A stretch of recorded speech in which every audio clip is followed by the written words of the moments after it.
आपकी कोई भी क्यूरी हो तो आप चैट बॉक्स में लिखते रहे, मैं पढ़ती रहूंगी। ठीक है। अभी थर्ड बैच स्टार्ट हुआ है एफसीपीएस एमसीपीएस रेगुलर थ्योरी कोर्स के लिए, और they people will start reading from medical disorder. तो उनके लिए तो हर चीज नहीं है, तो उनके लिए छोटा सा ना ओरिएंटेशन सेशन है कि हम कैसे पढ़ रहे हैं अपने थ्योरी सेशंस में। ठीक है। तो ये न्यू कमर्स के लिए है जिन्होंने अभी रिसेंटली हमें मेडिकल डिसऑर्डर से ज्वाइन किया है। तो उनका सिलेबस कैसे कंप्लीट होगा, क्विकली सा मैं कुछ बताऊंगी, and then we will start our main topic which is normal physiological changings in pregnancy. लेकिन मैं स्लाइड ओवरव्यू कर देती हूँ ताकि आप एंड तक बैठे रहे। स्लाइड जो है वो ओरिएंटेशन सेशन की इतनी है। ठीक है, बस इतनी है जितनी आपको नजर आ रही है। और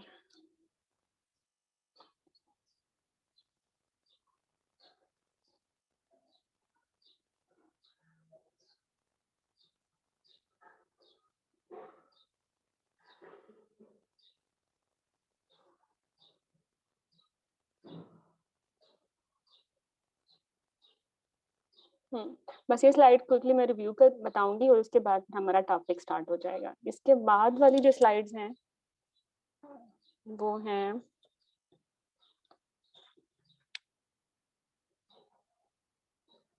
थायराइड पे। थायराइड की सारी स्लाइड्स ही इम्पोर्टेंट है। थायराइड बहुत फेवरेट है एग्जाम पॉइंट ऑफ व्यू से, चाहे आप आईएमएम के स्टूडेंट्स हैं, एमसीपीएस के, एमएस के, एफसीपीएस के, क्लिनिकल के, टॉक्स के, वट। थायराइड ने जान नहीं छोड़नी है आपकी। तो दीज आर थायराइड स्लाइड्स। और फिर है हमारे पास normal physiological changings in pregnancy. ये बहुत ही इम्पोर्टेंट टॉपिक होगा, इतना इम्पोर्टेंट आप सोच नहीं सकते।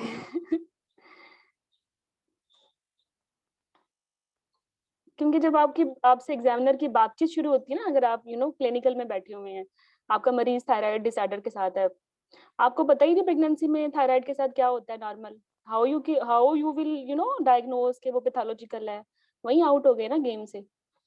और सिमिलरली आईएमएम एमसीपीएस एफसीपीएस की थ्योरी में आपको डिफरेंट तरीकों से जज किया जाता है कि आपको थायराइड की नॉर्मल फिजियोलॉजी पता है या नहीं पता। मतलब 19 वीक्स पे पेशेंट ट्रेमर के साथ आ गई है, टीएसएच उसका कम है, T4 उसका ज्यादा है, तो what is this, thyroid Graves disease या जेस्टेशनल थायराइड टॉक्सिकोसिस। और चलो ये भी नहीं पूछते, फिर वो पूछते हैं कि ट्रीट कैसे करना है, एंटी थायराइड देना है या बीटा ब्लॉकर देना है। फंस जाते हो, बिकॉज आप डिस्क्रिमिनेट ही नहीं कर सकते कि ये प्रेगनेंसी की नॉर्मल फिजियोलॉजी है भाई, 20 वीक्स तक परसिस्ट करेगी, और तो उससे पहले आप नहीं दे सकते एंटी थायराइड। तो इसलिए जो नॉर्मल फिजियोलॉजिकल चेंजिंग्स हैं उनका पढ़ना बड़ा जरूरी है।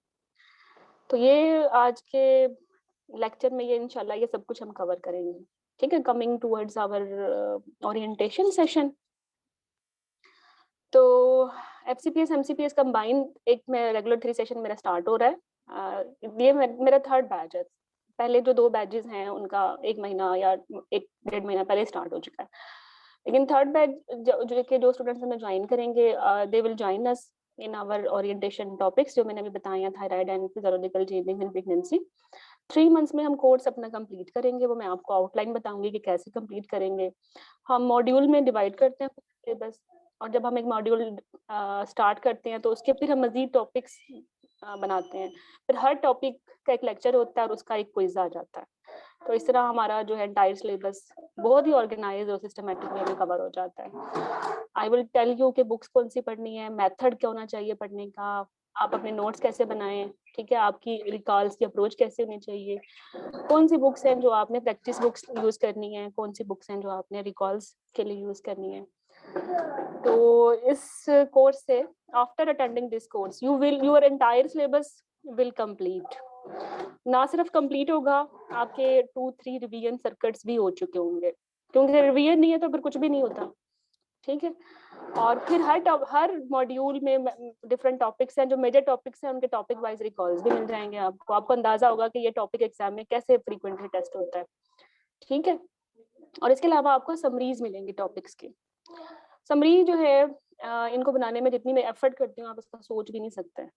लेकिन आई ट्राई कि आप अपने ट्रैक पे रहें, बहुत ज्यादा एक्स्ट्रा भी ना पढ़ना पड़ जाए, टू द पॉइंट चीजें हो, समराइज हो जाएं। जैसे लेट्स सपोज हमने हेपेटाइटिस बी अभी इन्फेक्शन मॉड्यूल में किया है, तो हेपेटाइटिस बी सी का comparison, fetal issues, contraception issues, monitoring कैसे करनी है, ड्रग्स को कब सेफ है नहीं है, वो सब एक ही दफा कर लेते हैं, जो चीजें जहाँ आती हैं रेलेवेंट।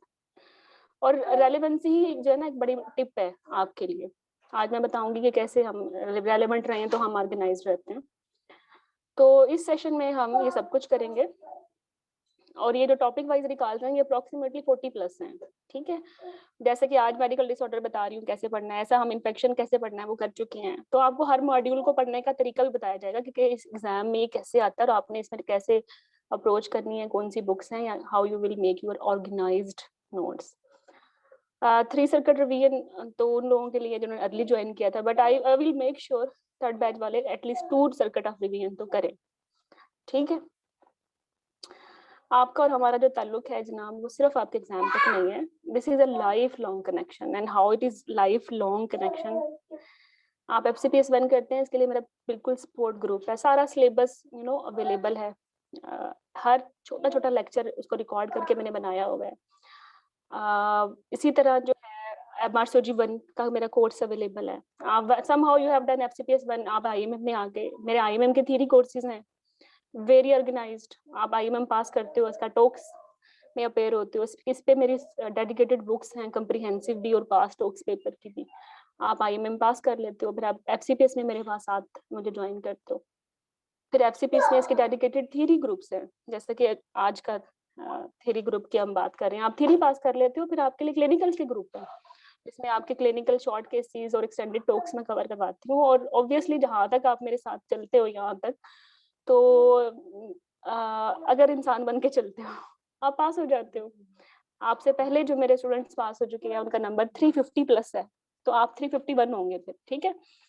तो आपने कर लिया FCPS पास, फिर उसके साथ ही आपका जो कनेक्शन है कि आप जैसे ही आप FCPS करते हो ना, पाकिस्तान का FCPS करने से MRCPI एग्जाम एग्जाम्प्ट हो जाता है, आप MRCPI फौरन दे दें।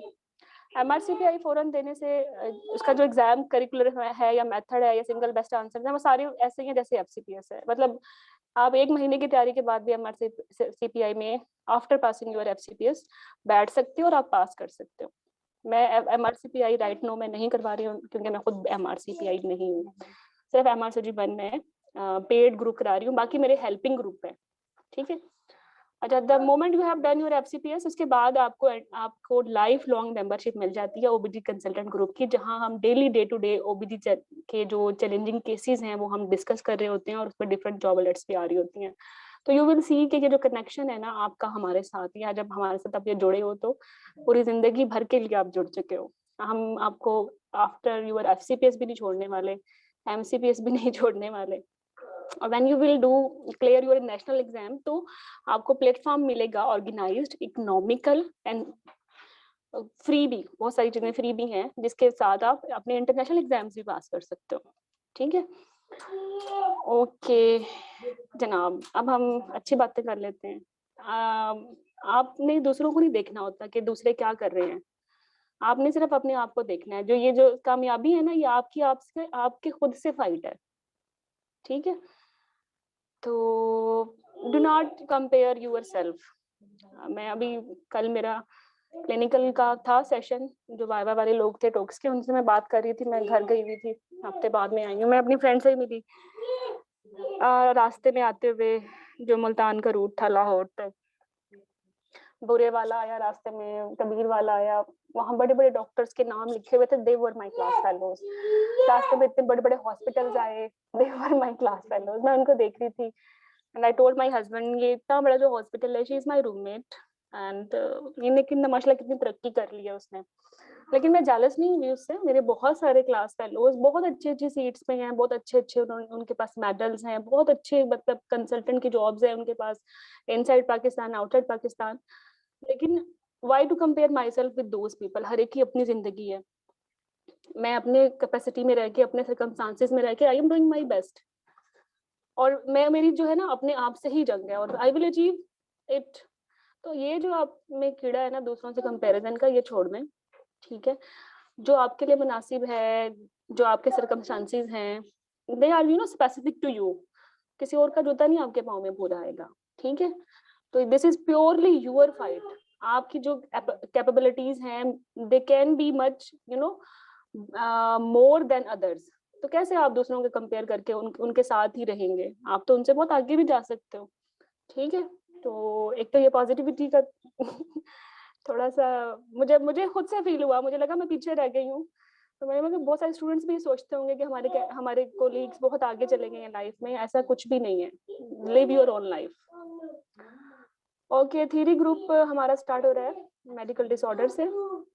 फिर हम करेंगे फीटल मेडिसिन, फिर हम करेंगे ऑन्कोलॉजी, फिर हम करेंगे यूरोगाइनी, फिर हम करेंगे एंटीनेटल एंड लेबर मॉड्यूल, फिर हम करेंगे general gynae and obs module, फिर हम करेंगे इन्फेक्शंस। यू विल सी कि जिन लोगों ने हमें ज्वाइन किया था ना ऑन्कोलॉजी से, तो उनकी रिवीजन स्टार्ट हो जाएगी। फीटल एंड मेडिकल डिसऑर्डर करने के बाद मैं आपको जब ऑन्कोलॉजी कराऊंगी तो ये मेरे पहले ग्रुप की रिवीजन है। जिन लोगों ने मुझे यूरोगाइनी से स्टार्ट किया, उनकी रिवीजन यहाँ से स्टार्ट हो चुकी है। जो लोग मुझे इन्फेक्शन में ज्वाइन कर चुके हैं, वो इन्फेक्शन की रिवीजन स्टार्ट कर देंगे। तो बड़ा ऑर्गेनाइज्ड वे में आपका रिवीजन सर्किट कंटिन्यू रहेगा टिल योर एग्जाम, ठीक है? तो मेडिकल डिसऑर्डर से हम स्टार्ट कर रहे हैं। हमारा जो मेन सोर्स बुक है, जो मुझे बहुत पसंद है मेडिकल डिसऑर्डर के लिए, हालांकि मैं हर बुक के लिए एविडेंस बेस कहती हूँ, लेकिन मेडिकल डिसऑर्डर के लिए ड्यूहर्स्ट भी बहुत इक्वली इंपॉर्टेंट है। अगर आप चाहें तो आप मेन बुक मेडिकल डिसऑर्डर के लिए ड्यूहर्स्ट भी बना सकते हैं। इट्स अप टू यू, ठीक है? या फिर आप ये करें कि if you are your main book is evidence based management, तो आप ड्यूहर्स्ट में थायराइड पढ़ा है, जैसे थायराइड एविडेंस बेस से पढ़ने के बाद ड्यूहर्स्ट में जो थायराइड के टेबल्स हैं जस्ट वो पढ़ लें, ठीक है? लेकिन टेबल्स स्किप नहीं करने, पढ़ने जरूर हैं। अगर मेन बुक चाहे जो भी है, ड्यूहर्स्ट या ईबीएम, आप इससे पास हो सकते हो। आप बिल्कुल एक बुक पढ़ के भी पास हो सकते हो। मल्टीपल बुक्स पढ़ने के लिए जरूर कैटेगरी वो स्टैंडर्ड नहीं है कि आप मल्टीपल बुक्स पढ़ोगे तो आप पास होगे। आप एक बुक पढ़ें, अच्छे से पढ़ें, डेफिनेटली यू कैन पास। लेकिन अगर आपको अपने टॉपिक पे ग्रिप चाहिए ना, तो आई विल रिकमेंड एक मेन बुक के साथ जो दूसरी मेन बुक है ना, उसके कार्ड जरूर करें, या उसके समरी टेबल जरूर करें। हर मॉड्यूल अप्रोक्सीमेटली 2 हफ्ते में कवर होगा। छोटे मॉड्यूल 10 डेज में कवर हो जाएंगे, ठीक है? और हर मॉड्यूल में छोटे छोटे टॉपिक्स भी होंगे, जैसे कि मेडिकल डिसऑर्डर के बारे में मैं बताती हूँ कि ये कैसे होगा। मेडिकल डिसऑर्डर के लिए हमने 2 वीक्स जो है वो असाइन किए। हमने थायराइड से स्टार्ट किया। कल हमने थायराइड पे थोड़ा सा थायराइड स्टॉर्म पढ़ लिया था, फीटल थायराइड डिसऑर्डर थोड़े से पढ़ लिए थे। आज हम थायराइड मेन पढ़ लेंगे। तो ये 2 दिन पूरे हो गए। फिर हम जो है normal physiological changings in pregnancy जैसे आज कर रहे हैं ट्यूसडे को। फिर हम जॉन्डिस एंड ओब्स कोलिसिस पढ़ेंगे, क्योंकि ओब्स कोलिसिस में भी जॉन्डिस होता है, तो रेलेवेंट है। ये क्विकली हम कवर कर लेंगे। यू विल सी कि जॉन्डिस हम हेपेटाइटिस बी सी में इन्फेक्शन में ऑलरेडी कर चुके होंगे, या आप इन्फेक्शन करोगे तो ये आप दोबारा रिपीट करोगे। तो बहुत सारे टॉपिक्स जो हैं वो एक दूसरे के साथ रिवाइज भी होंगे। कार्डियक डिजीज इन प्रेगनेंसी एक दिन में इंशाल्लाह हो जाएगा। एपिलेप्सी, अस्थमा दोनों ही शॉर्ट टॉपिक्स हैं। 2 दिन फिर भी मैंने दे दिए इन दोनों के लिए, एक दिन एपिलेप्सी, एक दिन अस्थमा में। डायबिटीज एक दिन के में बहुत है, सफिशिएंट है। हाइपरटेंशन एक दिन में सफिशिएंट है। आई डोंट नो आप लोग 2-3 दिन क्यों कह रहे हो कि इन मेन डिसऑर्डर के लिए होने चाहिए। आप जब ये लेक्चर अटेंड करेंगे तो आपको तो ये महीनों आधे घंटे में तैयार हो जाएगा। फिर 23.5 आवर्स में क्या करोगे? सो जाना। चलो, एनीमिया करेंगे एक दिन में, थैलेसीमिया भी साथ हो जाएगा। एपीएलएस एक दिन में कर लेंगे, वीटी एक दिन में कर लेंगे। लेकिन फिर भी छोटे छोटे टॉपिक्स बच जाते हैं ना, तो 3 दिन मैंने फिर भी इसके लिए डाल दिए इसमें। तो इस तरह 14-15 डेज में medical disorder nicely we will cover. Okay, तो वो एग्जाम की टिप्स यही हैं। जो बच्चे ओरिएंटेशन सेशन ले रही हैं, पढ़ना भी स्टार्ट करना है, तो पहली रीड में सारा कुछ नहीं पढ़ना होता, पॉसिबल ही नहीं है। वो 15 दिनों में आपके घर में इतने इश्यूज हो जाते हैं, बच्चा बीमार हो गया, आप खुद सही नहीं है, ड्यूटीज हैवी हो गई, या आपका पीएमएस चल रहा है, आप लिटरली आप 60% टॉपिक्स कवर कर पाएंगे। मे बी आपका डायबिटीज हाइपरटेंशन कवर ही ना हो, एक दफा भी ना आप सुन सकें, तो नो वरीज, मूव ऑन, छोड़ दें उन टॉपिक्स को, ठीक है? बजाय इसके कि उन दोनों टॉपिक्स को लेके एंड पूरे मॉड्यूल तक बैठे रहो, और फिर वो मॉड्यूल भी नहीं किया, वो 2 टॉपिक्स भी नहीं हुए, और बाय प्रोडक्ट सिर्फ डिप्रेशन थी। तो उससे कहीं बेहतर है छोड़ दो वो डायबिटीज हाइपरटेंशन को। फर्स्ट एड में 50% भी नोट्स बना लिए, टॉपिक पढ़ लिया, इंसिडेंट से उसी उन्हीं टॉपिक्स की एक जगह लिख लिए, बहुत है। सेकंड ग्रेड में कर लें वो, ठीक है, नो वरीज। जो बच गए थे वो सेकंड ग्रेड में हो गए, और सेकंड ग्रेड में क्या किया, क्विकली जो पहली दफा पढ़े थे उनको रिवाइज भी कर लिया, तो 100% नोट सेकंड ग्रेड में बनते हैं आपके। और उनसे रिलेटेड जो भी आपके परसेंटेजेस आती हैं वो लिख लिया करें, क्योंकि जब हम रिवाइज कर रहे होते हैं ना एग्जाम से पहले, तो हमें डायबिटीज से कोई उलझन नहीं होती, हमें पता है डायबिटीज के minor, major, moderate risk factors कौन से हैं, क्राइटेरिया क्या है प्रेगनेंसी में ओजीटी का, हमें सब पता है। हमें जो तंग करते हैं वो इंसिडेंसेस तंग करते हैं, because they need frequent revision. अगर ये अलग से निकाल के नहीं रखे ना आपने, तो फिर तो आप ढूंढते रहोगे ना पूरे टेक्स्ट में या मेरे स्मार्ट कार्ड्स में, मसला नहीं हो जाएगा आपको। बट अगर आपकी कोई एक छोटी सी किताब है जिसमें डायबिटीज के नीचे डायबिटीज के 5-6 इंसिडेंसेस लिखे हुए हैं, just you have to revise them, मसला ही खत्म हो गया, ठीक है। आप अपनी ना वो क्या कहते हैं ये दुनिया दुनिया में तो आए हैं, मतलब हमारा फोकस तो आखिरत होना चाहिए ना, बीइंग मुस्लिम। तो यार जब पढ़ रहे हो तो फोकस तो यही है ना, पेपर भी देना है। फिर इतना ऐसा मत पढ़ो ना चीजें बिखरा बिखरा के, कि जब कंपाइल करने बैठे हो तो कंपाइल ही ना हो, फिर फायदा इतना पढ़ने का। आपकी नजर अपने एग्जाम से पहले 20 दिन पे होनी चाहिए, कि जितना तुम पढ़ रहे हो ना, तुम इस काबिल हो कि एग्जाम से 20 दिन पहले, 10 दिन पहले ये सब चीजें तुम ऑर्गेनाइज वे में रिवाइज भी कर सको। अगर तुम्हारी पढ़ाई या तुम्हारी फर्स्ट सेकंड रीडिंग ऐसी नहीं है, तो फिर तुमने कुछ नहीं पढ़ा, आप एग्जाम में रिप्रोड्यूस ही नहीं कर पाते, हर चीज फोगी होती है, हर चीज एक जैसी लग रही होती है। तो थर्ड रीड में फिर आप बड़े कॉन्फिडेंट होंगे, आप 100% तो पढ़ ही चुके हो, फिर आपने हर चीज को ना स्टोरी के वे में एल्गोरिथम बना बना के बस रिवाइज कर लिया।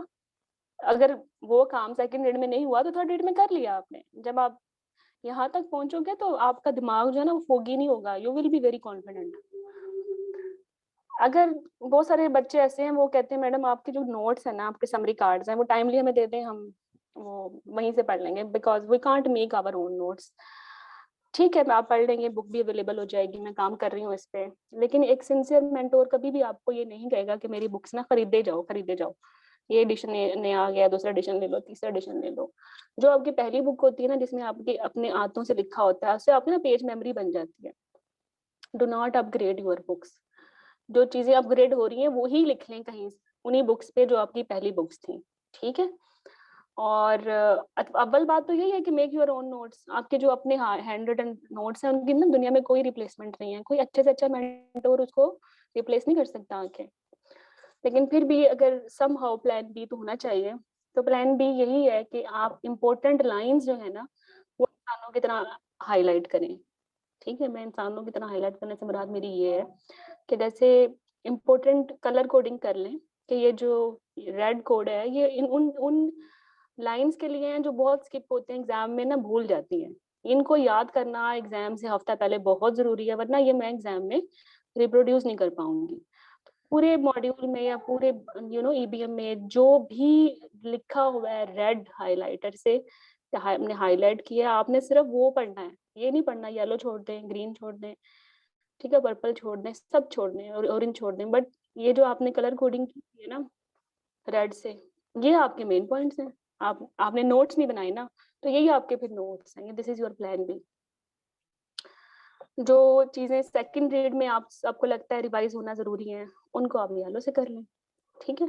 ये आप अपने मुताबिक ही कलर कोडिंग कर सकते हैं, लेकिन मैं आपको फिर भी ये कहूंगी कि आप जब मैं मॉड्यूल स्टार्ट करवाती हूँ डे 1 पे जो टॉपिक मैं करवाती हूँ वही टॉपिक का नोट्स बना लिया करें, क्योंकि पूरे 15-20 मिनट के लेक्चर में जो चीजें बहुत इंपॉर्टेंट होती हैं वो 1-2 मिनट की ही होती हैं, पूरी नहीं होती। आपको पता है पूरा, मतलब थायराइड तुम लोगों को आता नहीं है, मैं अभी भी तुम लोगों से सुनूं, तुम 80% इन्फॉर्मेशन रिप्रोड्यूस करने के लायक हो, तुम 20% बोलोगे, तो 20% ही लिखो ना यार। तो no revision no reproducibility, practice करें अपने टॉपिक को, टॉपिक वाइज रिकॉल्स को। मैं ऐसे ही पढ़ाती हूँ, जैसे ही मैं टॉपिक पढ़ाती हूँ उसमें जितने रेलिवेंट रिकॉल्स आते हैं मैं उसी वक्त कवर करवा देती हूँ।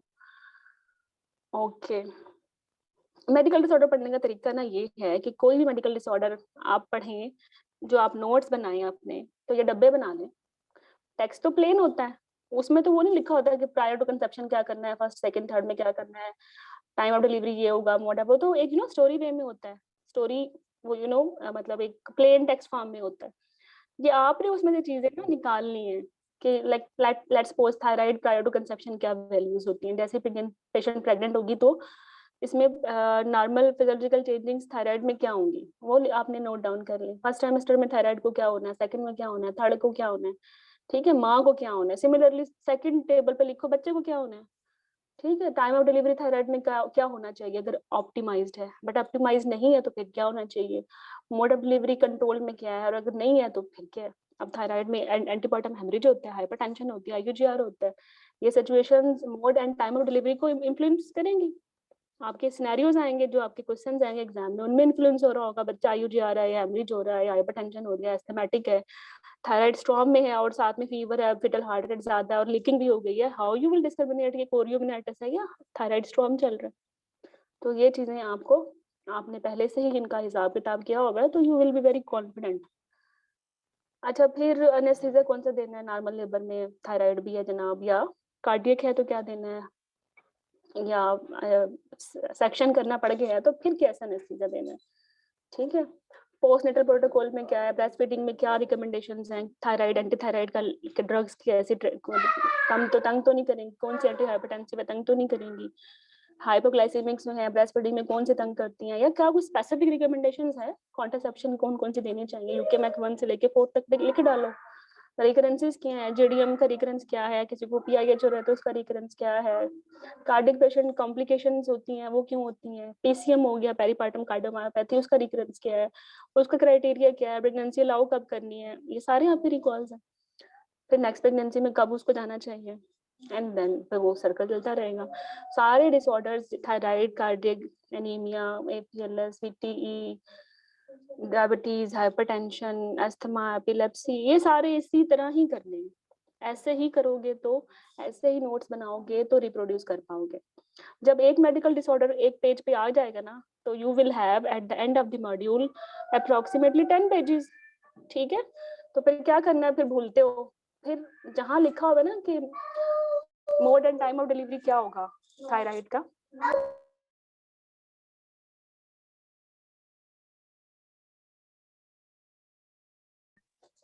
तो वही सबको कंपेयर कर लो कि एनीमिया का लेबर प्रोटोकॉल ये है, डायबिटीज का लेबर प्रोटोकॉल ये है, कार्डियक पेशेंट को लेबर में कैसे अलाउ करना है, हाइपरटेंशन को कैसे अलाउ करना है। एक दफा तो आपने पढ़ लिया ना सारे मेडिकल डिसऑर्डर, फिर आपने कंपैरिजन करके सबका लेबर प्रोटोकॉल पढ़ लिया, तो फिर वो फोगी माइंड नहीं रहेगा। लेकिन ये काम तब होगा, ये कोई बुक्स नहीं बताने वाली, ये आप ही करोगे। This is your fight with yourself. चलो, मैं आपको गाइड करती रहूंगी विद ईच टॉपिक। अगर आप वो इंसानों की तरह फॉलो करोगे तो you will make these notes easily, then I will share mine, ठीक है। अब देखना, आपकी नजर हमेशा ना एंड पे होनी चाहिए। स्टार्ट तो हम कर रहे हैं अपना थ्योरी 3 महीने पहले, बट नजर हमारी 3 महीने बाद वाले एग्जाम पे है ना, जो हमारा जुलाई में खड़ा है सर पे, अगस्त में सॉरी। तो आप थोड़ी सी ना कुछ इस किस्म के नोट्स बनाए जो फिर भी रेड हाईलाइट करके भी भूलने वाले हैं, जो कि आपकी ना टेबल पे या आपकी दीवारों पे चिपके होने चाहिए। कुछ टॉपिक्स हैं, मैं बता, जैसे मैंने अभी रिसेंटली आपको बताया है कि इन्फेक्टिव एंडोकार्डाइटिस प्रोफाइलैक्सिस, जीबीएस की एंटीबायोटिक दोनों इतनी एग्जाम में मिक्स होती है ना, बहुत मुझसे तो होती थी, मैंने लिखी हुई थी एक जगह पे। या मुझे मिक्स होता था कि ये हर्पीज है, प्राइमरी हर्पीज में लीकिंग हो जाए तो क्या करूं, जीबीएस में लीकिंग हो जाए, इन दोनों की लीकिंग तंग करती थी। और फिर जब एचआईवी पड़ा तो वो भी तंग करने लग गया। मैंने इन तीनों की लीकिंग 34 वीक से पहले कब क्या करना है, 34 के बाद क्या करना है, कब किस में एंटीवायरल देनी है, किस में मोड ऑफ डिलीवरी इन्फ्लुएंस हो रहा है, मैंने लिख लिया और चिपका दिया अपनी दीवार पे। फिर मैं नहीं भूली। फिर एग्जाम से पहले जब मैं तैयार हो रही थी, अपना वो गले में डाला वो रोल नंबर स्लिप वाला हार, और जाते हुए एक दफा और देख लिया, तसल्ली हो गई, लिखा हुआ था एक दफा देखा हुआ था। Then I can easily attempt questions जितने भी आए। मेरा माइंड फोगी नहीं था, आपका भी नहीं होगा अगर आप इन टिप्स पे अमल करेंगे। मेक यूर अच्छे ऑर्गेनाइज नोट्स बनाएं अभी से। जो इंसिडेंसेस तंग करते हैं सिमिलर, उनको सिमिलर जगहों पे लिख लो ना। मतलब पूरी ओव्स में जिनका भी 1% इंसिडेंस है ना, 1 to 2% उठा के एक जगह पे लिख लो।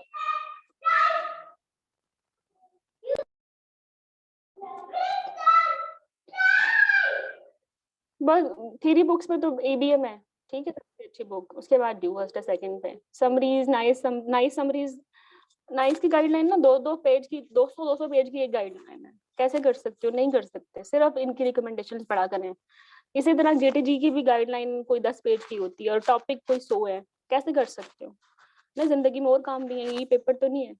अगर अव्वल तो ड्यू ईबीएम और ड्यू हंस से या दिस 3 सेशंस है, यू कैन पास। लेकिन अगर आपने ऐड करनी है ना ये नाइस समरीज, इनके सिर्फ जो है ना एग्जेक्टिव समरी पढ़ा करें।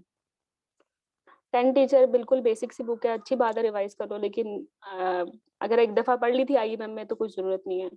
शाज नो जरूरत, हाई रिस्क नो जरूरत, कुछ जरूरत नहीं है। सिर्फ ईबीएम 3rd एडिशन और ड्यूहर्स 9th एडिशन ये रखें। जो टॉपिक मेन टॉपिक ईबीएम से पढ़ा है उसी के टेबल्स ड्यूहर्स से पढ़ लें। दैट्स ये करना है, या मुझे सुन लें। नहीं, मुझे तो सुनना ही है, फिर भी वो किताब जरूर पढ़नी है। आपके पेज मेमोरी नहीं बनती। CBSP helping books inside all 4 books for MCPS, for MS and for FCPS। इन तीनों एग्जाम के लिए 4 किताबें ना बाइबल है। कांट स्किप एनी बुक, ना IMM, ना MCPS, ना अपनी FCPS और ना ही स्पेशल एडिशन। जे जब पेपर दोगे तो फिर दुआएं दोगे मुझे। ठीक है, डाटा के बगैर कोई जिंदगी नहीं है, क्योंकि कोई किताब ऐसी नहीं है जिसमें गलती हो, एक्सेप्ट आवर होली बुक। तो इसलिए ऑब्वियसली इन क्रैश कोर्स पेपर वाइज सारे रिकॉल्स हो जाएंगे एक्सप्लेनेशन रेफरेंस के साथ। बट खुद भी पढ़ना है तो सेफ होके पढ़ें। Do not trust on keys. सिर्फ मैं अपनी बुक की बात नहीं कर रही, जितनी भी रिकॉल्स बुक है including practice books of MRCOG, क्योंकि उनमें क्या हुआ है, वो तो 5-6 साल पहले छप गई, 5-6 साल में पूरा करिकुलम की गाइडलाइन रिवाइज हो चुकी है। कीज सारी चेंज है, सारी तो नहीं, चलो 20% चेंज है। तो फिर कैसे उनकी कीज पे ट्रस्ट कर सकते? तो कीज पे ट्रस्ट नहीं कर सकते ना। तो अच्छी थ्योरी बनाओ, उसके साथ इनको पढ़ो और अपनी कीज खुद बनाओ। Are you will join me in crash course. अच्छा, अब होगा क्या, मैं आपको बता दूं। आपने मुझे थ्योरी कोर्स में ज्वाइन किया। थ्योरी कोर्स में हम क्या करेंगे, हम एंटायर सिलेबस कर लेंगे, सारा सिलेबस और टॉपिक वाइज रिकॉल्स। फिर आप ना क्रैश कोर्स ज्वाइन करेंगे। जस्ट एक मिनट।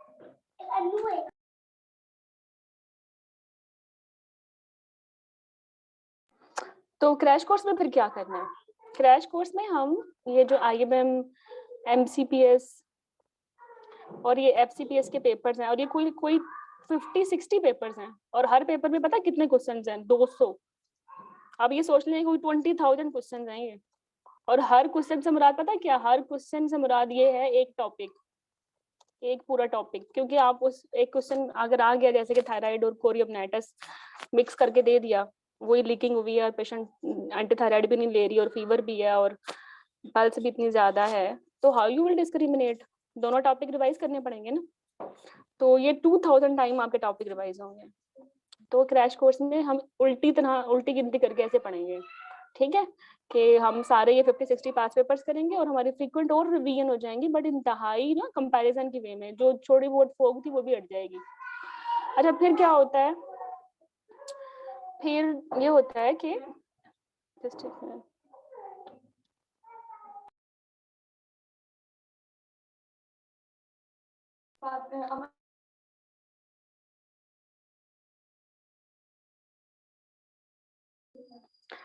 तो फिर क्या होगा? अव्वल तो देखे ना, अगर if you have join theory courses, इसमें सिलेबस तो कवर है, टॉपिक वाइज रिकॉल्स भी कवर है, यू कैन इजीली स्कोर 75%।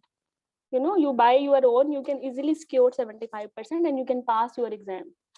ठीक है, क्रैश कोर्स में उन्हीं चीजों को हमने ऑर्गेनाइज वे में कर लिया है, पेपर वाइज भी, और उन्हीं टॉपिक को कंपैरिजन में कर लिया है। अब आप कहाँ खड़े हो? You are up to 90% percentage पे खड़े हुए हो आप लोग। ठीक है, आपका पास होने के लिए 75 चाहिए था, कोई मिसहैप भी हो जाए तो आपने तो तैयारी 90% की हुई है ना। वही मैं कह रही हूँ, इंसानों की तरह पढ़ोगे तो आराम से after crash course you will be reaching 90%। कुछ स्पेशल स्टूडेंट्स होते हैं, वेरी स्पेसिफिक स्टूडेंट्स।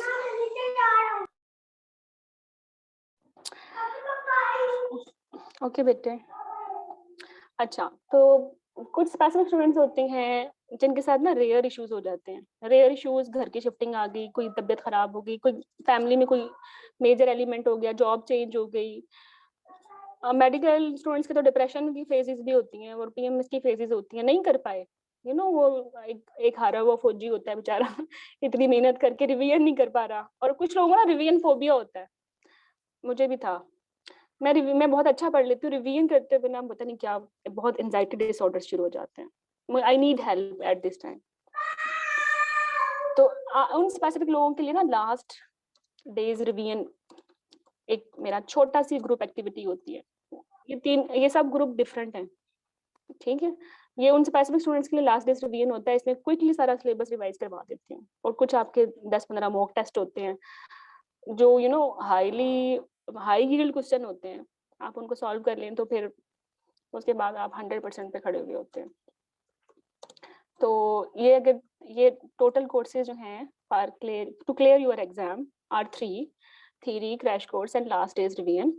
एंड मेरी जो आपसे कमिटमेंट है थ्योरी के लिए, आई विल कंप्लीट इट। सारा आपका सिलेबस कंप्लीट होगा, टॉपिक वाइज रिकॉल्स होंगे and you can pass easily, 75% ले सकते हो। If you are joining crash courses, इसके ये इशू, इसमें ये बेनिफिट्स हैं इसके। और कुछ ऐसे भी हैं कि वो लास्ट डेज रिवीजन भी लेते हैं, और कुछ नहीं कुछ ज्यादा ही हो जाते हैं। मैं रिकमेंड नहीं करती लें, क्योंकि मैं तो आपको शुरू से ही बता रही हूँ भाई, नोट्स बनाओ, पढ़ो, रिवाइज करो। लेकिन कुछ होते हैं रेयर सिचुएशंस, उनके लिए फिर लास्ट डेज रिवीजन कोर्स होता है, और मैं आपको फिर भी नहीं छोड़ती। आप जब FCPS थ्योरी पास हो जाती है, I will enrol you in your clinical courses. और वो इतने सिस्टमेटिक और डिजाइंड हैं, 4 साल से वो इतने मैच्योर हो चुके हैं कि बिगेस्ट पासिंग स्कोर है इन कोर्सेज का। और उसके बाद भी फिर आपको इंटरनेशनल एग्जाम के लिए तैयार कराते हैं, और आपके डे टू डे जब आप कंसल्टेंट बन भी जाते हैं तो आपको फिर भी नहीं छोड़ते, क्योंकि आप फिर भी इस काबिल नहीं होते कॉम्प्लिकेटेड केसेस बैठ के अपने OPD में डील कर सको। आपको पूरी कम्युनिटी चाहिए होती है। आपके कोलीग्स हैं जो कि कोई सिंध में है, कोई KPK में है, कोई पंजाब में है, कोई बलोचिस्तान में है, और कोई आउट ऑफ कंट्री प्रैक्टिस कर रहे हैं, but you all are at same platform, ठीक है। फिर हम उस एक प्लेटफॉर्म पे जितने हम एक दूसरे के एफर्ट करते हैं, वो तो उसको बिल्कुल मैचलेस है। मैंने ये ग्रुप बनाया तो वैसे ही था, लेकिन this is no a magic group. आपकी गायनी ओब से आपको प्यार हो जाएगा बिल्कुल। चलें आगे चलते हैं। ओके,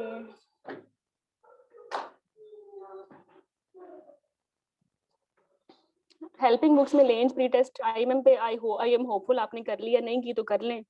एंड्रयू मास्टरिंग दूसरी 2 बुक्स हैं, 4 किताबें हैं जो मुझे पसंद हैं, लेकिन इन 4 किताबों की अहमियत सेकंड लाइन है। फर्स्ट लाइन ये पास्ट पेपर्स की बुक है, inside all 4 books. Plan A ये होना चाहिए, अगर ये कर रहे हो तो फिर प्लान B ये Lange pre test Andrew mastering है, ठीक है, फॉर SBA बुक्स। और ये IIM के पूल के लिए पेपर बुक है, ये स्पेशल एडिशन है। इसमें जो भी 2021 में IIM MCPS FCPS के नए पेपर्स हुए ना, इंक्लूडिंग MS पेपर्स, वो मैंने इस स्पेशल एडिशन में डाल दिए, ठीक है।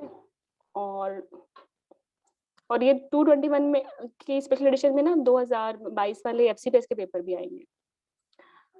तो MCPS के लिए ये बुक है, और FCPS के लिए ये वाली बुक है, ठीक है। ये सारी बुक्स जो हैं, इस FCPS की बुक में पिछले पास्ट 10 ईयर्स के पास पेपर्स हैं सॉल्व, और इसमें 5 ईयर अब 6 ईयर के हो गए हैं, और IIM में भी 6 ईयर के पास्ट पेपर्स हैं सॉल्व। इराटा के बगैर ना पढ़ें। इराटा के लिए जो है ज्वाइन कर लें किसी सिंसियर बंदे को, और मैं भी बहुत सिंसियर हूँ। चलो,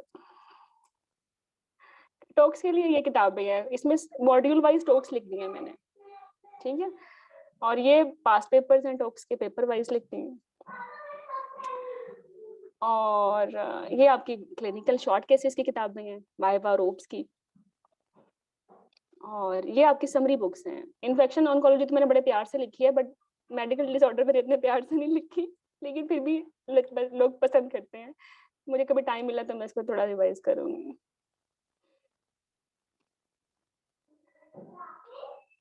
कमिंग बुक्स में लेबर पेडल मेडिसिन लिख रही हूँ, और एक टॉपिक वाइज रिकॉल्स लिख रही हूँ विद स्मार्ट कार्ड्स। अच्छा, फिर ये जो है ना, एग्जाम तो होता ही है हर साल FCPS का, लेकिन आप जब थ्योरी में देखते हो ना, तो बहुत सारे लोग फेल भी हो जाते हैं और बहुत सारे लोग पास भी हो जाते हैं। और जब आप क्लिनिकल में जाते हो तो बहुत सारे लोग फेल हो जाते हैं और बहुत कम लोग जो है ना वो पास होते हैं, और ये ऐसे ही है, क्योंकि इंसान की नेचर नहीं चेंज होती ना CPS पे चेंज होती। तो आप ये देखेंगे, वो आपने अगर 1% के अंदर आना है ना, तो आपने वो काम नहीं करना है जो 99% लोग कर रहे हैं और फेल हो रहे हैं, ठीक है। पहले दिन से ही आपने अपना किबला सीधा रखना है, ऐसा बता रही हूँ। अगर आप डे 1 से if you trust on me ना, मैं आपको ले जाऊँगी थ्योरी में, टॉक्स में, पास भी हो जाओगे और बाकी इंटरनेशनल एग्ज़ाम भी कर लोगे, और I will facilitate you various other jobs as well in our OBG consultant forum. आपके जो चैलेंजिंग्स हैं आपकी ओपीडी प्रैक्टिस में, वो मतलब you will have a proper guideline for whole life. If you can trust me, you can trust. और 1% लोगों में आने के लिए वो काम नहीं करना जो बाकी 99% लोग कर रहे हैं। वो पता है क्या कर रहे हैं? They don't have trust. उनको यकीन ही नहीं आता कि लोग पास हो सकते हैं सीपीएससी में। ज़्यादा परसेंट हम सारे लोग तो ना, मैक्सिमम लोग क्लिनिकल्स में जाके इतने रह जाते हैं, तो मैं कैसे फर्स्ट टाइम में पास हो सकती हूँ? सब ईवीएम कर रहे हैं तो मैं भी ईवीएम करूँ? मतलब वो इस तरह अनसर्टेनिटी दिमाग में होती है। ऐसा मत करें। अगर डे 1 से सीधे ट्रैक पे रहोगे, सिराते मुस्तकीम पे रहोगे, चले जाओगे सीधे। ठीक है? ट्रस्ट करें खुद पे और अपना प्रॉपर ऑर्गेनाइज्ड प्लान बनाएँ, डिसिप्लिन्ड रहें। एग्ज़ाम पास करने के लिए ना आपको कंसिस्टेंट होना ज़रूरी है। ये नहीं कि 1 हफ्ते बाद जोश चढ़ा और पूरा मेडिकल डिसऑर्डर पढ़ लिया, हो ही नहीं सकता। वो तुम्हारे न्यूरॉन्स ही उसको एब्ज़ॉर्ब नहीं करेंगे। डेली अगर 10-15 मिनट पढ़ लो, वो उससे बहुत बेहतर है कि आप at the end of week 100 hours भी पढ़ रहे हो। एक तो आपने डिसिप्लिन्ड रहना है, ऑर्गेनाइज्ड रहना है और कंसिस्टेंट रहना है, ठीक है? और ट्रस्ट रखिए, फेथ रखिए। इंसान को अगर अल्लाह पे यकीन ही नहीं है ना, तो फिर अल्लाह उसको वही देता है जिसका उसको यकीन होता है। है ही नहीं यकीन तो फिर कुछ भी नहीं है। ट्रस्ट करें अपने आप पे, और जो भी इंसान के लिए जिस इंसान ने जिसके लिए मेहनत की है ना, वो उसके लिए वही है। आप मेरे बहुत सारे स्टूडेंट्स ना ऐसे थे 74 पे पिछली दफ़ा फेल हो गए, और उनके जो डिसअपॉइंटिंग टेक्स्ट थे कि मैडम इतना पढ़ा हमने, हम फेल हो गए, हमने फलाना कोर्स ले लिया, फलाना कोर्स ले लिया। आई जस्ट आस्क्ड हिम, तुम ये 74 तुमने कैसे ले लिए? तुमने इतने लोगों को चलो कोर्सेज़ ले भी लिए, लेकिन आप उनको 74% तक पहुँचे हो, तो आपने आपको क्रेडिट तो दो। आपने सिर्फ 1% ही आगे जाना था ना। तो अगर आपको इतना अच्छा आपने पढ़ा है, आपने इतनी अच्छी बुक्स पढ़ी हैं, तभी तो तुम काबिल हो ना 74 पे आने के लिए। सिर्फ 1% ही खुद को इम्प्रूव करना है ना। तो इतना डिसअपॉइंट होने की क्या ज़रूरत है? And they cleared that exam. आपको मैं इस ग्रुप के बाद, मतलब इस लेक्चर के बाद, मैं आपको एक लिंक भेजूँगी, जो पिछली दफ़ा लोग पास हुए हैं, और वो स्क्रीनशॉट हैं, तो आप ऊपर उनकी कन्वर्सेशन भी पढ़ सकते हैं कि मैडम ये मेरा पिछला स्कोर था और अब अल्हम्दुलिल्लाह आई हैव डन दिस और what I have told them. तो ये बड़ी आई ओपनिंग सक्सेस स्टोरीज़ हैं।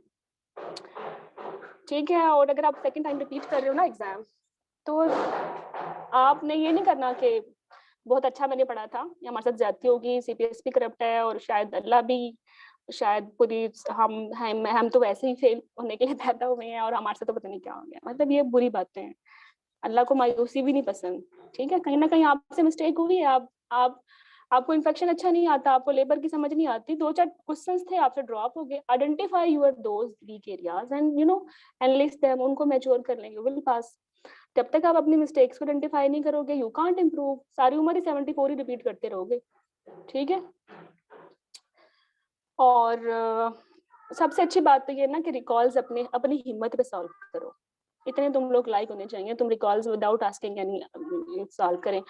मैं जब रिकॉल सॉल्व कराती हूँ तो फिर ये आता है, मैडम फलाने ग्रुप में ये की है, फलाने ग्रुप में ये की है, फलाने ग्रुप में ये की है। भाई ये कोई रेफरेंस है कि फलाने ग्रुप में ये की है, फलाने ग्रुप में ये की है? तुम्हें पढ़ाया नहीं गया गाइडलाइन बुक्स? खुद करो इनको। चलो, ये ना मैं सुनूँ किस मेंटोर ने क्या बोला, क्या नहीं बोला। आप ये बोले फलानी बुक में मैडम ये है, आपने मुझे ये बताया, तो फिर भी लॉजिकल बात है।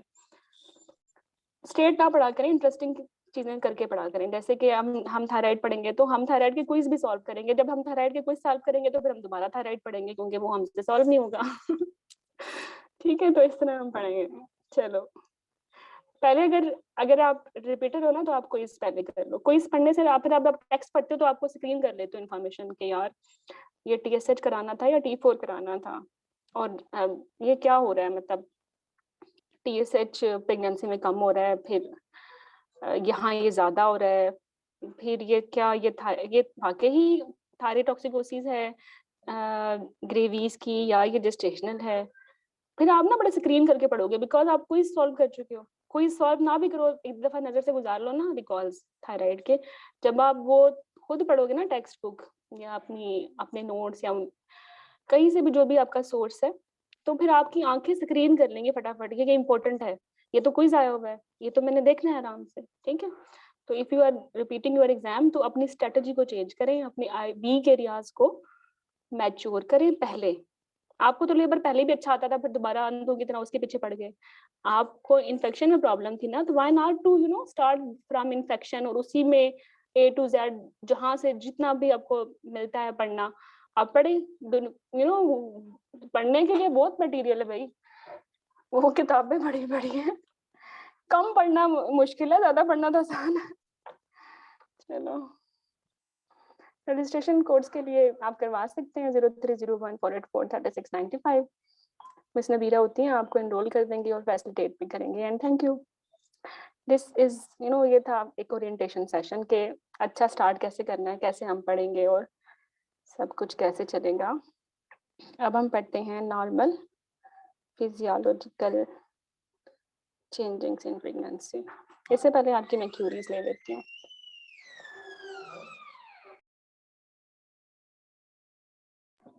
एक दो मिनट की ब्रेक है, मैं अभी आती हूँ। तो अगर आपने एफसीपीएस किया हुआ है तो एमआरसीपीआई का एमआरसीपीआई 1 एग्जाम है, 2 अभी अपेयर होना है, और 2 जो है वो सिंगल बेस्ट आंसर्स हैं 200 जैसे कि एफसीपीएस के हैं, और बहुत एज कंपेयर टू एफसीपीएस कम बकवास हैं, ज्यादा इजी। मैडम जो एमसीपीएस वाले हैं वो भी दे सकते हैं एमआरसीपीआई? नहीं, वो नहीं दे सकते, उनके लिए उनको एमआरसीओजी बंद करना पड़ेगा। ठीक। और जो एमसीपीएस के स्टूडेंट्स हैं जो पास हो जाते हैं तो फिर मुझे कहते हैं मैडम एफसीपीएस 1 हमें ग्रुप में डाल दें, तो मैं उनको नहीं डालती। मैं उनको ये कहती हूँ कि बजाय इसके कि 2 साल तुम लोगों ने एमसीपीएस किया है, 4 साल अगेन स्टार्ट करो एक लॉन्ग जर्नी। आप एमआरसीओजी कर लें, 1 और 2 कर लें। By the time you will do 1 और 2, आपके जो 2 इयर्स की रिमेनिंग एक्सपीरियंस है वो भी कवर हो चुका है, and you can sit in MRCOG 3। और मैडम एमसीपीएस का अगर रिटर्न जैसे पास हो जाता और एमआरसीओजी देने का बने तो फिर उसकी अलग से तैयारी है या सिलेबस सेम है? किस तरह? सिलेबस तो बिल्कुल सेम है, बट तैयारी थोड़ी डिफरेंट है। थोड़ी सी डिफरेंट इस अंदाज से है कि मुझे जब मैं इन दोनों सब्जेक्ट्स को पढ़ा रही हूँ, मैं एमआरसीजी 2 ना मैंने अभी मैंने नहीं किया, I will give this exam, अब मैं पढ़ रही हूँ इसके लिए, तो मैंने ये ऑब्जर्व किया है कि एमआरसीजी 2 ज्यादा इजी है।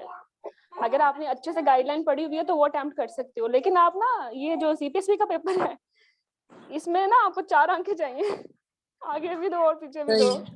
ना कोई सिलेबस एंटायरली है, बड़ा क्लिनिकल एग्जाम होता है इसका, आपने देखे भी होंगे टॉपिक में।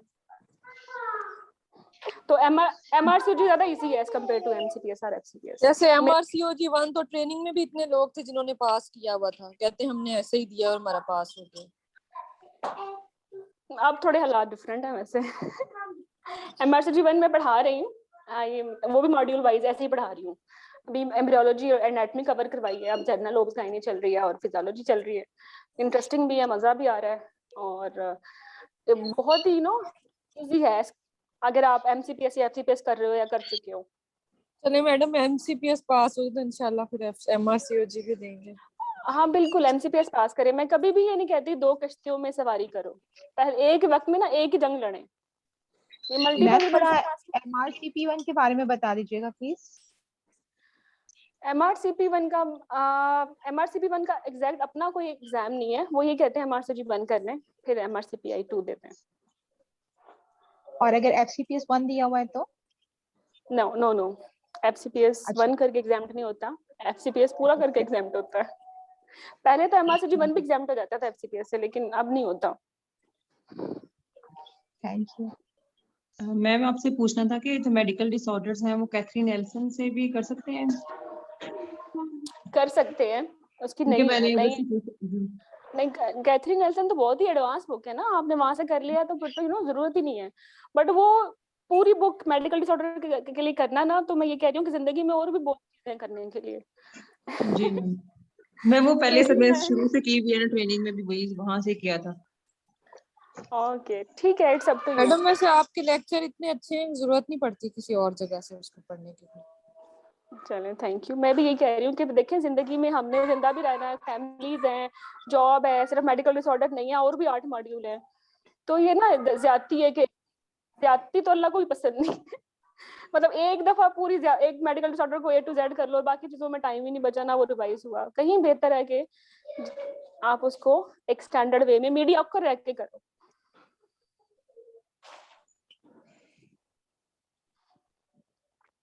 चलें स्टार्ट कर लेते हैं फिजियोलॉजिकल चेंजिंग्स।